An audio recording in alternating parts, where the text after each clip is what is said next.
Hello and welcome to Queen Mary Questions, the show that allows you, the students, to ask prominent figures in Queen Mary whatever you like.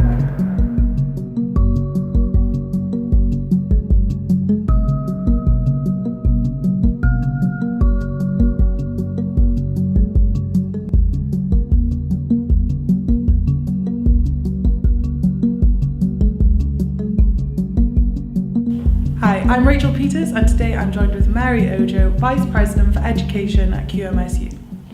One of your main priorities when you came into this role was reforming the course rep system and creating evidential change. You organised a course rep conference which was well attended. What came of this conference and how will it allow reps to better represent students?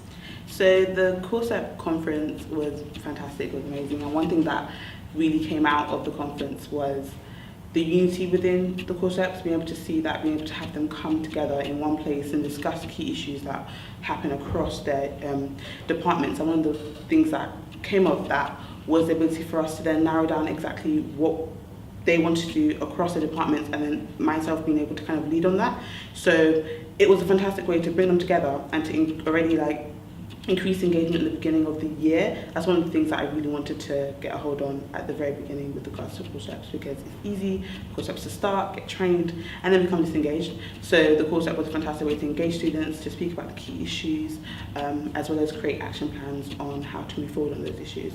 And one of the things that really kind of has shown across over the last few months is that whenever I speak to students now, their perceptions on course reps are a lot different. So students tell me, oh, my course rep is actually pretty good, like I know who my course rep is. You know, I always get emails from the course reps all the time on issues that are happening, and then they CC me in emails, I get involved where I can, and we're able to create more change across the institution, which is very important, because if you don't have that strong academic representation, things can get pretty difficult and can kind of go wrong very quickly. So. Yeah. Okay. Your manifesto states that you wanted to work on improving feedback time for assignments, specifically by creating an online platform where students can raise issue about their course, so specific issues can be identified.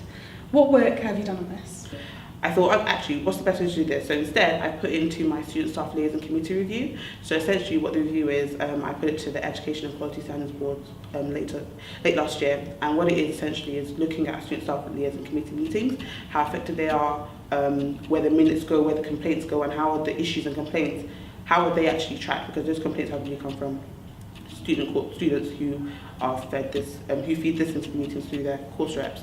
So what we're doing instead is working with the student engagement officers across the institution who attend these student staff liaison committee meetings, and what will be put in place instead will be an online kind of a system where it will be either be email or through forums on QM+, where students can have access to that to put their issues forward. That information is then fed through to the student engagement officer, whose sole duty is to ensure that the student experience is as fantastic as it can be with regards to their academic study, with regards to feedback. So that's the way I've kind of put it in and changed it slightly to ensure that all the issues are with all the stakeholders as quickly as possible. Which has been, I think, which I think is a better alternative than what I initially wanted to do. So there will be an online space there? Yes, there will be an online space. By the end of the year, or?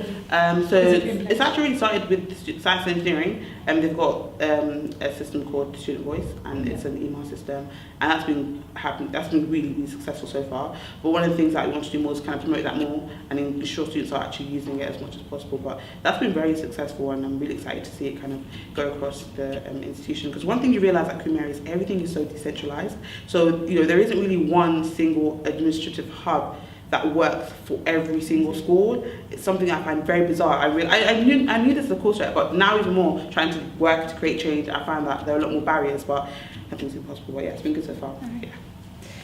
Yeah. This year you launched QMSU exhibits, starting with the Black History Month exhibition to celebrate the diversity of the student body, and you've secured money from the campus community fund to extend it for future years. What impact do these exhibits have and will have in the future? So the exhibitions are, QMSU exhibits, the whole idea was to increase social cohesion within the union and within students by showing different things with regards to politics, history, particular months and events that we have, as well as research that our students produce, as well as academics produce. The exhibits have been one of the things that I found the most difficult to track how it's changed with regards to numbers. the impact it's created with regards to numbers. But one of the things that I see often whenever the exhibit goes up is you see a bunch of students kind of all huddled together, read it. I'll listen. I eavesdrop a lot, so I'll overhear conversations of, oh, this is amazing, I didn't know this. I had a student on the first exhibit speak to me that, she's from Namibia, but she's never seen anything represented about her country here. She found that amazing because there was an exhibit on the student who came here from Namibia to study and was sponsored by students who raised money for her kind of living costs, which is amazing. Things that we don't know, the history that the SU have that we don't know. So those little touches and those little moments kind of make it all worthwhile for me, and for it to be a long-standing thing that students can recognise as something that the VB education does, I think is something I'm really happy about, and I look forward to seeing more and more. And we just hope for it to continue that way, because for me as a student, I wanted something that will engage students kind of when they come here, when they get into the building. When I was a student, last year, not too long ago, but I would come to the union, and it's just quite bare and plain unless something is happening, unless it's a really huge campaign, unless there's something big going on. But I wanted something that can connect students on a very basic level. So that was the hope. Mile Library has 24/7 opening hours as of this year. However, there is still the issue of opening hours in the summer, which is a busy period for postgraduate students, and the issue of the limited opening hours of West Smithfield Library. What action has been taken on this? So I'll start with West Smithfield. That was something that I wanted to deal with as soon as I started as VP Education. So I began conversations with the head librarian as well as other library staff on the issue of West Smithfield Library. With the opening hours, that basement is actually 24-hour. It's something a lot of students do not absolutely know. It is not well advertised, but the basement in the West, is actually 24-hour. Like, it's got the library. I mean, there's PC facilities, but there isn't access to other resources such as the books. So what we've done instead is I put it to Education Zone, with my Barcelona London reps, and their view was that the hours are quite difficult already for medics, dentists, and research students. They don't particularly, because of the structural issues inside the building, it is quite a safety risk at the moment.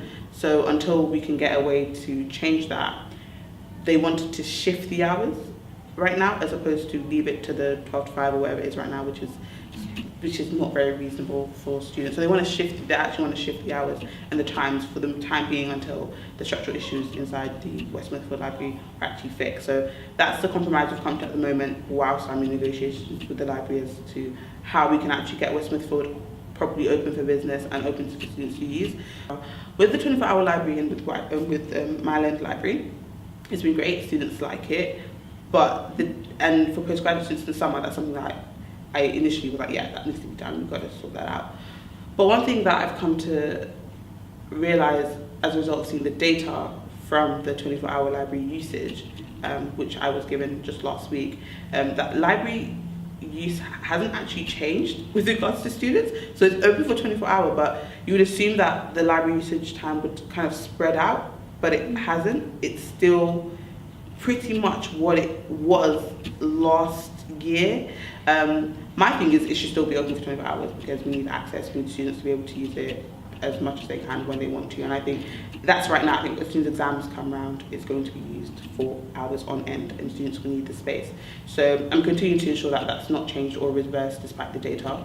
There's been talk as a result of the 24-hour library meeting that I attend that there will be a review on the time span for postgraduate students, and based on the research, they need to be kind of nudged to ensure that happens. There is a lot of willingness from the institution to actually extend it throughout the summer. So right now my work is to provide evidence that that's actually what students want.